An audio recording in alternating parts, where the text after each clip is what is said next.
What's up, Greg? We've talked about it a little bit before about you expected some holdouts heading into training camp. We're here just 2 weeks away from training camp officially getting going. Tickets actually go up for sale next week. Well, they're free, but people are going to be grabbing them. Is there any change heading into camp? What do you expect with these second rounders as all three of our second rounders remain unsigned today? Well, I looked it up last night to see what the Bears rookies report actually on the 19th. Mm-hmm. They're 5 days ahead of the veterans. The veterans come in on the 24th. But 2 weeks away. Those 4 or 5 days are more orientation. A lot of it's like rookie mini camp and a lot of classroom stuff, walkthroughs, those types of things. I mean, so it's not, if a guy misses something, it's not a huge deal. I know from the agent's point of view, because I've talked to several of them, and some of them have second round picks. Nobody wants to hold out a second round pick because it doesn't do the player any favors. It hurts the player. But at the same time, you got a situation and where until this year, second round players all got partially guaranteed contracts. The upper half had better than 3 years, went into their fourth year, get guaranteed the 3 full years, and then made a part of the fourth year. And I think even by the end of the round, they were getting all, I'm not sure if they're getting all 3 of the first 3 years guaranteed or most of it, but they're getting a lot of guaranteed money. So anyway, fast forward this year, numbers 33 and 34. So the first 2 picks of the second round, they sign right away and they get full guaranteed contracts like first rounders. So their money for the entire contract is totally guaranteed. So now there hasn't been a signing since. There's only like 36 players unsigned. 30 of them are in the second round. Yeah, it's almost all second round picks. That's out of the entire draft. So, and in talking to one agent, and it was an interesting conversation, he said, they'll all get done. He goes, I don't think there'll be any holdouts. He goes, maybe one. He said, but they're just waiting. He goes, the teams are waiting and the agents are waiting. Somebody's going to crack. And I 3 players that he said, this is a weak spot, this is a weak spot, this is a weak spot. Yeah. One of those 3 will crack. Hopefully Meaning they will soon. Yeah. They will give in before and not take the full 4 years guarantee. And then that'll take care of the rest of the round. That'll all start to fall in place. It's not a huge issue. Right now everybody's on vacation. Yeah, it's easy to pick up the phone and talking and have a negotiation, but your back's not to the wall. You're not getting into nut crunch time until you get a couple of days before training camps open. And you can get these things, you can get them done in an hour and a half. It's not like you got all these, you got to negotiate the money. The money's set. It's already done. Yeah, it's as long just, as they're not all trying it is, there's one thing that's got to be talked about, and that's the guarantee in the fourth year. They're going to get 3. There's no, all of them are going to get 3. How much of the fourth year are they going to get guaranteed? Yeah, and that's the thing. If they guarantee the whole fourth year, it's really just 1 year. You just made the greatest point of it all. Everyone talks about, oh, it's a fully guaranteed contract or not. They don't even realize all these guys have the first 3 years guaranteed.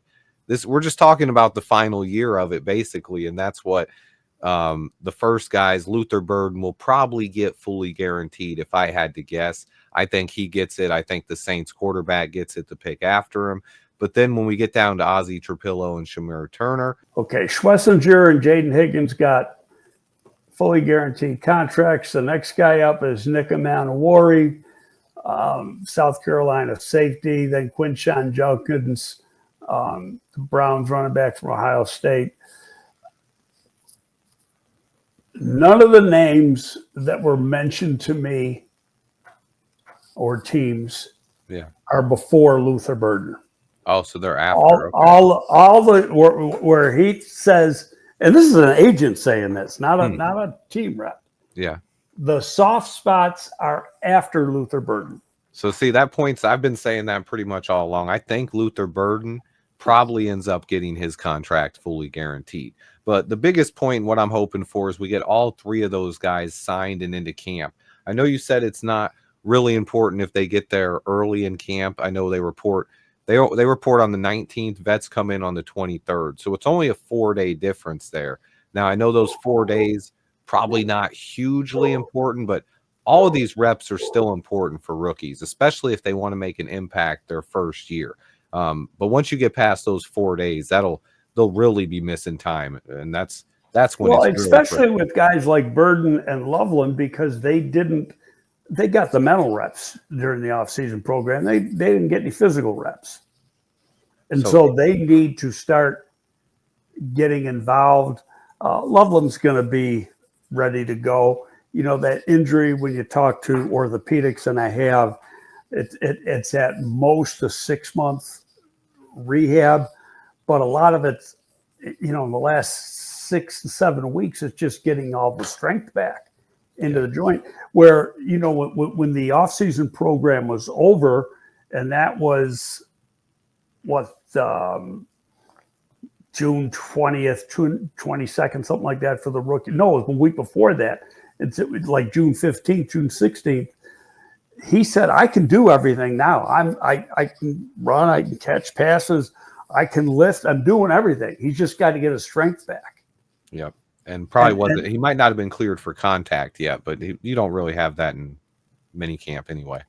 Right. But he should be, I'd be shocked, because 6 months is up really in a couple weeks from when he had the surgery, before they go to camp.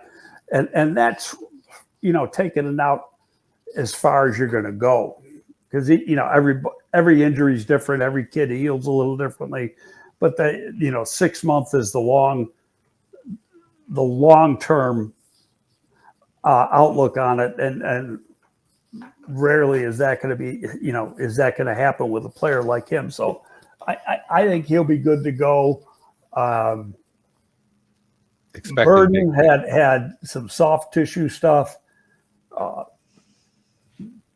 That's sometimes soft tissue injuries. I was close with Rusty when he was here.